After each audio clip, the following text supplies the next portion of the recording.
ತಕ್ಷಣ ಶುಗರ್ ಕಮ್ಮಿ ಮಾಡ್ಕೋಬೇಕಾ? ಹಾಗಾದ್ರೆ ಈ ಟಿಪ್ಸ್ ಫಾಲೋ ಮಾಡಿ. ಸಕ್ಕರೆ ಕಾಯಿಲೆಯನ್ನು ಕಂಟ್ರೋಲ್ ಮಾಡಿಕೊಳ್ಳೋದು ಇನ್ನು ಮುಂದೆ ಪ್ರಯಾಸದ ಕೆಲಸವಲ್ಲ. ಸುಮ್ಮನೆ ಹಾಗೆ ಈ ಕೆಲವೊಂದು ಟಿಪ್ಸ್ಗಳನ್ನ ಅನುಸರಿಸಿದರೆ ಸಾಕು, ತಕ್ಷಣವೇ ಮಧುಮೇಹ ನಿಯಂತ್ರಣಕ್ಕೆ ಬಂದ್ಬಿಡುತ್ತೆ. ನಾವು ಮಾಡುವ ಹಲವಾರು ತಪ್ಪುಗಳಿಂದ ನಮಗೆ ಆರೋಗ್ಯ ಸಮಸ್ಯೆಗಳು ಬೇಡ ಅಂದ್ರೂ ಕಂಡುಬರುತ್ತೆ. ಇನ್ನು ಕೆಲವೊಂದು ಆನುವಂಶೀಯವಾಗಿ ಬರುತ್ತೆ. ಆದರೆ ಯಾವುದೇ ಆರೋಗ್ಯ ಸಮಸ್ಯೆಗಳು ಕೂಡ ಕಾರಣವಿಲ್ಲದೆ ಬರಲ್ಲ. ಇಂದು ಶುಗರ್ ಕೂಡ ಹೆಚ್ಚು ಕಡಿಮೆ ಇದೇ ಗುಂಪಿಗೆ ಸೇರುತ್ತೆ. ನಮ್ಮದೇ ಆದ ತಪ್ಪುಗಳಿಂದ ಮತ್ತು ಜೀವನ ಶೈಲಿಯ ಅಭ್ಯಾಸಗಳಿಂದ ನಾವು ಸಕ್ಕರೆ ಕಾಯಿಲೆ ತಂದುಕೊಳ್ತೇವೆ. ಸಕ್ಕರೆ ಕಾಯಿಲೆಯ ನಂತರದಲ್ಲಿ ನಮ್ಮ ಜೀವನವೇ ಬದಲಾಗಿ ಹೋಗುತ್ತೆ. ಸಕ್ಕರೆ ಕಾಯಿಲೆಯನ್ನ ಕಂಟ್ರೋಲ್ ಮಾಡಿಕೊಳ್ಳೋದೇ ನಂತರದಲ್ಲಿ ನಮಗೆ ದೊಡ್ಡ ಹರಸಾಹಸವಾಗಿ ಬಿಡುತ್ತೆ. ಸಕ್ಕರೆ ಕಾಯಿಲೆಯನ್ನ ನಿಯಂತ್ರಿಸಿಕೊಳ್ಳುವುದರ ವಿಚಾರಕ್ಕೆ ಬರೋದಾದ್ರೆ ಕೆಲವೊಂದು ಟಿಪ್ಸ್ಗಳನ್ನ ಅನುಸರಿಸೋದು ಅನುಕೂಲಕರವಾಗಿದೆ. ಇಲ್ಲಿವೆ ನೋಡಿ ಸುಲಭದ ವಿಧಾನದ ಟಿಪ್ಸ್ಗಳು.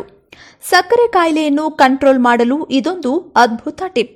ನಾವು ಇಷ್ಟಪಟ್ಟು ಸೇವಿಸುವ ಬಹುತೇಕ ಆಹಾರ ಪದಾರ್ಥಗಳಲ್ಲಿ ಸಿಹಿ ಅಂಶ ಹೆಚ್ಚಾಗಿರುತ್ತೆ. ಹೀಗೆ ಅತಿಯಾದ ಸಿಹಿ ಅಂಶ ಇರುವ ಆಹಾರಗಳನ್ನು ಸೇವಿಸೋದ್ರಿಂದ ದೇಹದಲ್ಲಿ ಶುಗರ್ ಲೆವೆಲ್ ಹೆಚ್ಚಾಗುತ್ತೆ. ಅಷ್ಟೇ ಅಲ್ಲದೆ ಸಿಹಿ ಅಂಶ ಹೆಚ್ಚಾಗಿರುವ ಆಹಾರಗಳು ನಮ್ಮ ದೇಹದಲ್ಲಿ ಬಹಳ ಬೇಗನೆ ಜೀರ್ಣವಾಗುತ್ತವೆ ಮತ್ತು ಶುಗರ್ ಲೆವೆಲ್ ಇದರಿಂದ ತಕ್ಷಣವೇ ಹೆಚ್ಚಾಗುವ ಸಾಧ್ಯತೆ ಇರುತ್ತೆ. ಯಾವ ಆಹಾರವನ್ನು ಎಷ್ಟು ಪ್ರಮಾಣದಲ್ಲಿ ಸೇವಿಸಬೇಕು ಅನ್ನೋದು ನಿಮಗೆ ಗೊತ್ತಿದ್ರೆ ಸಾಕು, ನಿಮ್ಮ ಆರೋಗ್ಯವನ್ನ ನೀವು ಸುಲಭವಾಗಿ ನಿರ್ವಹಿಸಿಕೊಂಡಂತೆ. ಉದಾಹರಣೆಗೆ ಕಾರ್ಬೋಹೈಡ್ರೇಟ್ ಪ್ರಮಾಣ ಹೆಚ್ಚಾಗಿರುವ ಆಹಾರಗಳನ್ನು ಕಡಿಮೆ ತಿನ್ನೋದು ಸಕ್ಕರೆ ಕಾಯಿಲೆಯನ್ನ ಕಂಟ್ರೋಲ್ ಮಾಡಬಹುದಾದ ಒಂದು ಸುಲಭ ವಿಧಾನವಾಗಿದೆ. ಹೀಗೆ ಆರೋಗ್ಯಕರವಾದ ಆಹಾರಗಳನ್ನು ಸೇವಿಸೋದ್ರಿಂದ ಕೇವಲ ಸಕ್ಕರೆ ಕಾಯಿಲೆಯನ್ನ ಮಾತ್ರವಲ್ಲ, ನಿಮ್ಮ ಸಂಪೂರ್ಣ ಆರೋಗ್ಯವನ್ನ ಸುಲಭವಾಗಿ ನಿರ್ವಹಿಸಿಕೊಳ್ಳಬಹುದು. ಸಕ್ಕರೆ ಕಾಯಿಲೆಯ ಸುಲಭ ನಿಯಂತ್ರಣಕ್ಕೆ ಸಮತೋಲನವಾದ ಆಹಾರ ಪದ್ಧತಿ ಮಾತ್ರವಲ್ಲ, ಮಿತ ಆಹಾರ ಪದ್ಧತಿ ಕೂಡ ಸಹಾಯ ಮಾಡುತ್ತೆ. ಅಗತ್ಯವಿರುವ ಆಹಾರವನ್ನು ಅಗತ್ಯವಿರುವಷ್ಟು ಮಾತ್ರ ಸೇವಿಸಿ ಗ್ಲೂಕೋಸ್ ಕಂಟ್ರೋಲ್ ಮಾಡಿಕೊಳ್ಳಬಹುದು. ನಿಮ್ಮ ಬ್ಲಡ್ ಶುಗರ್ ಲೆವೆಲ್ ಅನ್ನ ಆಗಾಗ ಡಾಕ್ಟರ್ ಬಳಿ ಚೆಕ್ ಮಾಡಿಸಿಕೊಳ್ಳೋದು ಒಳ್ಳೆಯದು. ಇದರಿಂದ ನೀವು ಸವಿದ ಯಾವೆಲ್ಲ ಆಹಾರಗಳು ನಿಮ್ಮ ಬ್ಲಡ್ ಶುಗರ್ ಲೆವೆಲ್ ಮೇಲೆ ಯಾವ ರೀತಿ ಪ್ರಭಾವ ಬೀರಿದ್ವು ಅನ್ನೋ ಬಗ್ಗೆ ನಿಮಗೆ ಮಾಹಿತಿ ಸಿಗುತ್ತೆ ಮತ್ತು ಅದರಂತೆ ನೀವು ಅನಂತರದಲ್ಲಿ ಅಂತಹ ಆಹಾರಗಳ ಕಡೆಗೆ ಹೆಚ್ಚು ಜಾಗೃತಿ ಹೊಂದಲು ಅನುಕೂಲವಾಗುತ್ತೆ. ಜೀವನ ಶೈಲಿ ಅನುಸರಿಸೋದ್ರಿಂದ ಶುಗರ್ ಲೆವೆಲ್ ಏರುಪೇರು ಆಗೋದು ಸಹಜ. ಹೀಗಾಗಿ ವಾಕಿಂಗ್, ಸ್ವಿಮ್ಮಿಂಗ್, ಸೈಕ್ಲಿಂಗ್ ಇನ್ನಿತರ ಚಟುವಟಿಕೆಗಳಿಂದ ಸದಾ ಆಕ್ಟಿವ್ ಆಗಿರಲು ಪ್ರಯತ್ನಿಸಿ. ಇದರಿಂದ ಬ್ಲಡ್ ಶುಗರ್ ಲೆವೆಲ್ ನಿಯಂತ್ರಣ ಮಾಡಿಕೊಳ್ಳಲು ಸಹಾಯವಾಗುತ್ತೆ. ಜೊತೆಗೆ ಇನ್ಸುಲಿನ್ ಸೂಕ್ಷ್ಮತೆ ಅಭಿವೃದ್ಧಿಯಾಗುತ್ತೆ. ತೂಕ ನಿರ್ವಹಣೆ ಕೂಡ ಸಾಧ್ಯವಾಗುತ್ತೆ. ದಿನದಲ್ಲಿ ಕನಿಷ್ಠ ಅರ್ಧ ಗಂಟೆ ಕಾಲ ವ್ಯಾಯಾಮದಲ್ಲಿ ತೊಡಗುವ ಅಭ್ಯಾಸ ನಿಮ್ಮದಾಗಲಿ. ನಿಮ್ಮ ರಕ್ತದ ಹರಿವಿನಿಂದ ಹೆಚ್ಚುವರಿ ಸಿಹಿ ಪ್ರಮಾಣವನ್ನು ದೇಹದಿಂದ ಹೊರಗೆ ಹಾಕಬೇಕು ಎಂದರೆ ಹೆಚ್ಚಾಗಿ ನೀರು ಕುಡಿಯಬೇಕು.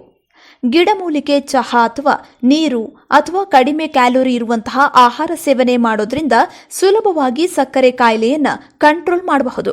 ಇಂದಿನ ದಿನಗಳಲ್ಲಿ ಮಧುಮೇಹ ಕಾಯಿಲೆ ಬಹುತೇಕ ಮಂದಿಯಲ್ಲಿ ಸಾಮಾನ್ಯ ಸಮಸ್ಯೆಯಾಗಿರೋದ್ರಿಂದ ಆದಷ್ಟು ಈ ಕಾಯಿಲೆಯ ಬಗ್ಗೆ ಎಚ್ಚರಿಕೆಯನ್ನು ವಹಿಸಬೇಕು.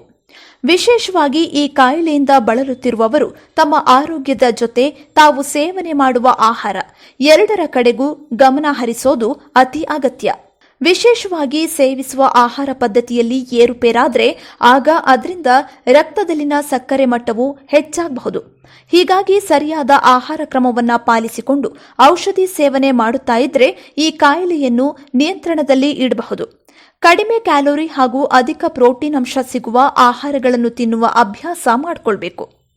ಉದಾಹರಣೆಗೆ ಬಾದಾಮಿ, ವಾಲ್ನಟ್ಸ್, ಕುಂಬಳಕಾಯಿನಂತಹ ಒಣಫಲಗಳನ್ನು ಸೇವನೆ ಮಾಡಬೇಕು.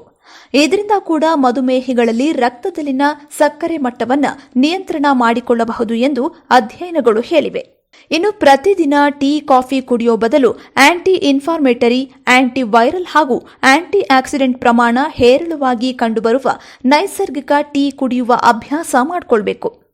ಉದಾಹರಣೆಗೆ ಶುಂಠಿ ಚಹಾ, ದಾಸವಾಳ ಚಹಾ, ಊಲಾಂಗ್ ಚಹಾ, ಗ್ರೀನ್ ಟೀ ಮುಂತಾದ ನೈಸರ್ಗಿಕ ಚಹಾಗಳನ್ನು ಕುಡಿಯುವ ಅಭ್ಯಾಸ ಮಾಡಿಕೊಂಡ್ರೆ ಬ್ಲಡ್ ಶುಗರ್ ಲೆವೆಲ್ ಸಮತೋಲನಕ್ಕೆ ಬರುತ್ತೆ ಮತ್ತು ದೇಹದಲ್ಲಿ ಇನ್ಸುಲಿನ್ ಪ್ರಮಾಣ ಸರಿಯಾಗಿ ಬಿಡುಗಡೆಯಾಗುತ್ತೆ.